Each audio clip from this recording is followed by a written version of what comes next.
Cette question vise à corriger, à revenir sur la forte augmentation de l'imposition sur les revenus de certains élus locaux, les élus notamment des élus communaux des communes de moins de 3 500 habitants, dès lors qu'ils ne bénéficient pas de remboursement de frais. Donc la contrepartie est une contrepartie fiscale à cette absence de remboursement de frais. Donc c'est un dispositif qui est conforme à la fois au souhait du Sénat et qui exprime également la position du gouvernement telle qu'elle a été rappelée lors des questions d'actualité où le souhait du gouvernement était d'arriver à un régime qui permettait une incitation de 1 500 € d'habitement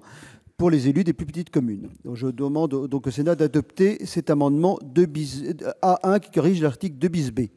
Je précise également, mais peut-être le ministre le redira-t-il aussi, puisque nous avons eu un débat sur l'article 2 bis B, que cet amendement n'épuise en rien le sujet des conditions d'exercice des élus locaux. Il y a bien d'autres sujets sur lesquels, d'ailleurs, le Sénat, plusieurs propositions de loi sont intervenues, plusieurs propositions à délégation, plusieurs propositions des uns et des autres, de nombreuses questions sont intervenues. La question du statut des élus est une question qui est évidemment extrêmement importante,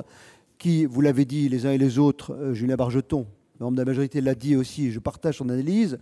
qui doit être revu notamment du fait de l'absence de cumul de mandats, qui amène un certain nombre d'élus à avoir des rémunérations qui sont parfois liées à un seul mandat. Et donc c'est une question qui sera sans doute revue, mais par cet amendement, nous corrigeons une injustice fiscale et nous essayons de revenir autant que possible à la situation antérieure. C'est la raison pour laquelle je propose cet amendement de A1.